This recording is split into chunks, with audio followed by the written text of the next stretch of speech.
Hi everybody, and a very warm welcome back to my channel. Now this is going to be a very short video, and the reason I'm making it is I just wanted to discuss the colors of blue that I use in my palette and how this one has become very expensive, and how you may use these two to replace this one and save a few pennies. So let's get on and let's see exactly what I mean.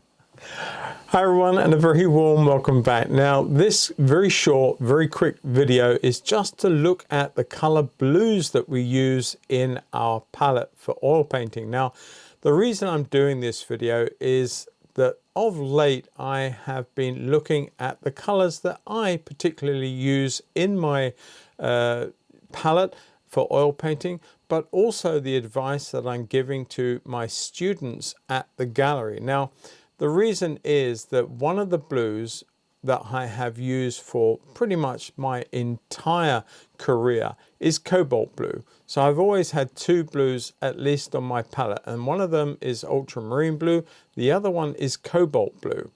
But of recent times I've also employed the cobalt teal. Now I buy mine from a company called Blue Ridge Oil Paint, in America. And it's a tremendous color, but there are colors in the UK. I think Winsor & Newton do a color that's very similar. It's not called the same, but is a very similar. I think it's something like a cobalt turquoise light or something like that. So it's not quite the same, but it's not far off.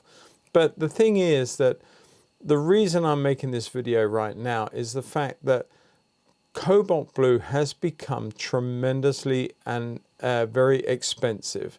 It's a pigment that is increasingly difficult to get a hold of from the colorman's point of view, and is therefore more expensive to produce into oil paint.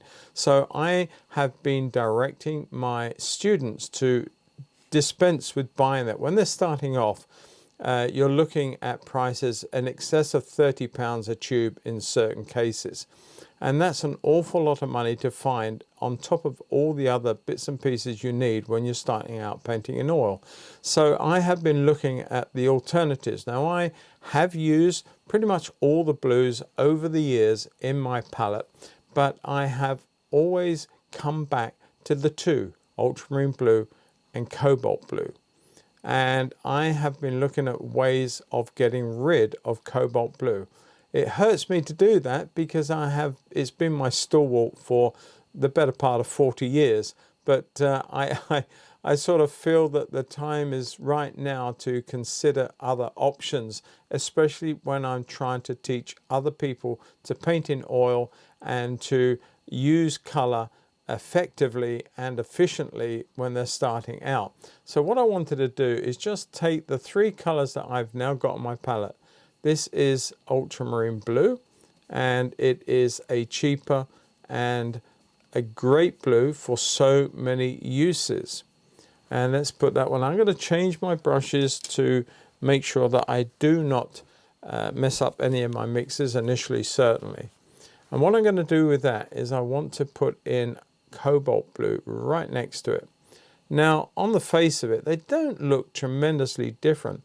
There is more yellow in cobalt and there is more red in ultramarine. But how can we get rid of this one off of our palette for good and save a good deal of money? Well, the way that I have done that is employing the third color blue, which is this one, which is I've got a little bit of other color in there at the minute, but basically we've got cobalt turquoise, or if you buy from Winsor & Newton, it is something like cobalt, this is the Blue Ridge version of cobalt teal, and without a bit of blue from another blue in there. I do apologize, a little bit of contamination. There you go, that's the truer color. That's got a little bit of cobalt sitting in there. But that's the truer color of cobalt teal. And as I said, Winsor & Newton do a color not too dissimilar. What I want to do now is I want to mix that into that and see, can I come up with something like that? So I'm going to put a little bit of that cobalt teal there. And I'm going to come back and mix this way into the ultramarine blue. And I feel that I can do that. I can get very close to my cobalt blue without actually having to buy cobalt blue. Okay, and it may take a little bit of playing around with the colors to get that mix where you need it to be, but I don't think that's going to be too far off at the end of the day. Maybe a little bit more ultramarine in there. Remember, I feel that ultramarine and cobalt blue are different, but they are not so different that they can't be mixed up. Now, I think that that's not far out. You can come back in with a little bit ultramarine if you've gone too wild with this one to start with in that mix, which it is a little bit. You can come back in there and you can do that. And I think that that is very, very close to cobalt blue. And if that's the case, and I think I'm there, that you can actually dispense with buying cobalt blue in your palette. I'm sure there are color men around that would disagree because obviously I'm trying to persuade you not to spend all that money, where I have for a lifetime spent that money on cobalt. But over the years, I've watched that color increase, where its usage becomes quite prohibitive, especially when you're starting out. I think those two there, that blue with a bit of this involved in ultramarine, swings it to the cobalt, and I think that is great. Equally, if you take your ultramarine blue and you keep going this way with it, then you're going to come towards the cerulean blue.